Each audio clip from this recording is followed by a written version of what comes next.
सबसे पहले अपडेट आपको दे दें, एनआईए की टीम पहुंची है ब्लास्ट वाली जगह पर। धमाके वाली जगह से 2 जिंदा कारतूस मिले हैं। एफएसएल टीम को जांच के दौरान 2 जिंदा कारतूस मिले हैं। दोनों जिंदा कारतूस ब्लास्ट साइट से एफएसएल की टीम को मिले हैं।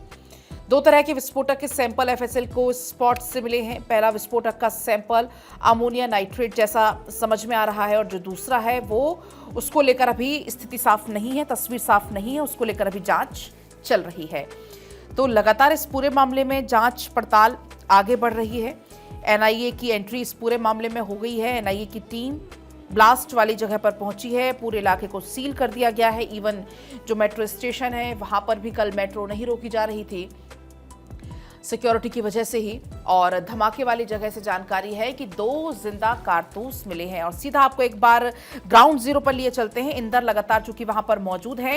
इंदर, इस पूरे मामले में एनआईए की टीम ब्लास्ट वाली जगह पर ही मौजूद है। जानकारी मिल रही है कि 2 जिंदा कारतूस मिले हैं धमाके वाली जगह से। दूसरी बात यह है कि जो स्विफ्ट गाड़ी थी बिल्कुल, देखिए इस वक्त हम बिल्कुल उसी ठीक जगह पर हैं जहां पर ये ब्लास्ट हुआ था 10 तारीख को। और आप देखेंगे एक बार तस्वीर में अपने विजय से कहूंगा आपको दिखा दें। आप देख सकते हैं यहाँ पर भारी संख्या में जो पैरामिलिट्री फोर्सेज है, साथ ही आपको जो डॉग स्क्वाड है वो भी मौके पर यहाँ पर दिखाई दे रहा होगा। और आपको एक अपडेट ये दे दूं कि एनआईए की एक जो टीम है वो यहाँ पर मौके पर पहुंची है। और सूत्र ये बता रहे हैं कि 2 जिंदा कारतूस भी यहाँ से बरामद हुए। क्योंकि देखिए जिस गाड़ी में विस्फोट हुआ था, अब उस गाड़ी से हो सकता है कि ये जो लाइव कार्टेजेस हैं वो गिरे हों। तो कहीं ना कहीं देखिए जो एनआईए है, अब इस पूरे ब्लास्ट की जांच एनआईए को सौंप दी गई है। तो ऐसे में अब एनआईए यहां पर पहुंची है और एनआईए इस पूरे मामले की अब जांच कर रही है। साथ ही अगर हम बात करें तो देखिए ये जो पूरा टेरर मॉड्यूल है ये फरीदाबाद से जुड़ा हुआ है, अल-फलाह यूनिवर्सिटी से।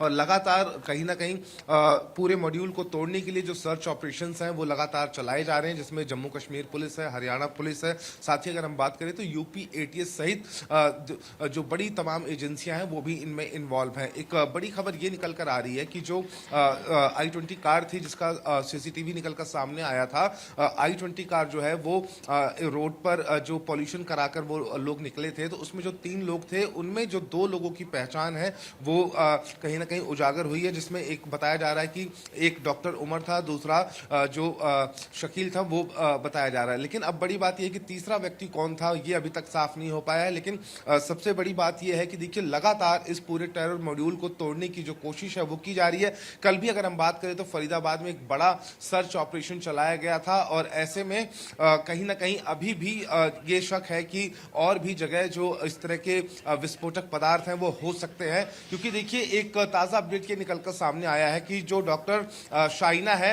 उसने ये कबूल किया है कि देश को दहलाने के लिए अलग अलग जगह पर ब्लास्ट करने के लिए जो मुजम्मिल शकील है, साथ ही जो डॉक्टर शाइना है, वो पिछले 2 साल से विस्फोटक इकट्ठा कर रहे थे। ये सूत्रों के हवाले से खबर निकलकर सामने आई है। और शाइना ने माना है कि पिछले 2 साल से वो लोग विस्फोटक इकट्ठा कर रहे थे। तो आप ये मान सकते हैं कि 2900 किलो अमोनियम नाइट्रेट मिलना कितनी बड़ी साजिश ये लोग सभी लोग रच रहे होंगे। फिलहाल अगर हम बात करें तो देखिए जो गिरफ्तार हुए इन पूरे टेरर मॉड्यूल में, उनसे लगातार पूछताछ जारी है। और संभव है कि आने वाले दिनों में कुछ और भी गिरफ्तारियां इस पूरे मामले में हो सकती हैं। अब एनआईए इस पूरे ब्लास्ट की जांच कर रही है। एफएसएल की जो टीम है उन लोगों ने यहां से जो सबूत है वो जुटा लिए हैं। तकरीबन 22 जो कह सकते हैं सबूत थे वो माफ कीजिएगा 42 एग्जिबिट्स जो होते हैं उनको लेकर जो लैब है उसमें लेकर जाया गया है। और ताकि ये पता लगाया जा सके कि जो ब्लास्ट है वो किस तरह का ब्लास्ट था, क्या उसमें एक्सप्लोजिव इस्तेमाल किया गया था, किस तरह का एक्सप्लोजिव था।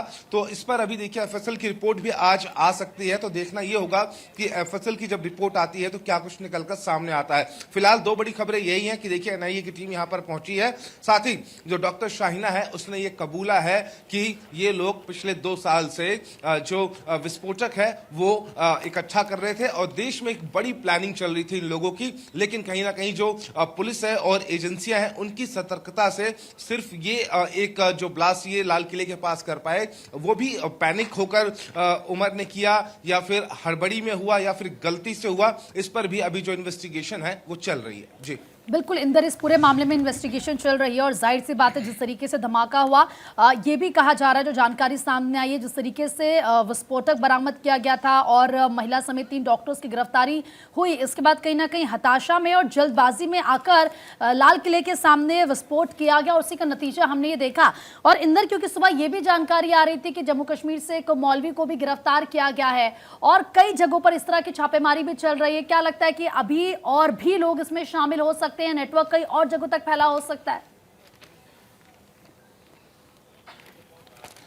बिल्कुल देखिए, साफ अगर करें इस पूरे मामले में तो साफ तौर से जो गिरफ्तारियां हैं वो संभव है कि और ज्यादा होंगे इसमें, क्योंकि देखिए ये इतना छोटा टेरर मॉड्यूल नहीं है। पूरा का पूरा ये जो जाल है वो स्लीपर सेल्स का जाल है, जो एक अच्छी पोस्ट पर बैठे हुए पढ़े लिखे लोग हैं और कहीं ना कहीं एक बड़ी साजिश रच रहे थे। तो ऐसा नहीं है कि इसमें इतने ही लोग हैं। कल भी अगर हम अल्फला यूनिवर्सिटी की बात करें तो अल्फला यूनिवर्सिटी से भी 6 लोगों को पुलिस ने हिरासत में लिया है, जो इस पूरे टेरर मॉड्यूल से जुड़े हुए हैं। अब उनसे भी पूछताछ की जा रही है, उनकी सीडीआरएस को निकाला जा रहा है, किससे ये बात करते थे और कहां इनकी प्लानिंग थी। और आपको बता दूं कि जो डॉक्टर मुजम्मिल है, मुजम्मिल जिसने मकान लिया था जहां पर 2563 किलो अमोनियम नाइट्रेट बरामद हुआ था, वो भी एक मौलवी का मकान था। 2400 रुपए किराए पर उसने ये मकान लिया था और 2 महीने के लिए लिया था। यानी कि देखिए, जो अमोनियम नाइट्रेट था उसको ले जाकर वहां रखा और उसके बाद पैसे दिए गए किराए के, लेकिन दोबारा कभी भी डॉक्टर मुजम्मिल वहां पर नहीं गया। तो कहीं ना कहीं देखिए प्लानिंग बहुत ज्यादा बड़ी थी। सर्च ऑपरेशन अभी भी जारी है, जम्मू कश्मीर में भी सर्च ऑपरेशन चल रहा है। अगर हम यहां की बात करें तो देखिए राजधानी दिल्ली के आसपास के जो इलाके हैं वहां पर भी सर्च ऑपरेशन अलग अलग इलाकों में चल रहे हैं, इनको पकड़ने के लिए, इनके मॉड्यूल को तोड़ने के लिए। साथ ही अगर हम बात करें तो यूपी एटीएस भी इसमें इन्वॉल्व है, गुजरात एटीएस इन्वॉल्व है, एनआईए के साथ साथ एनएसजीआई भी, तमाम एजेंसियां पूरे मामले में इन्वेस्टिगेशन कर रही हैं। तमाम तरह की जो सर्च ऑपरेशन ठीक है इंदर, आगे भी हम आपसे पल पल के अपडेट लेते रहेंगे।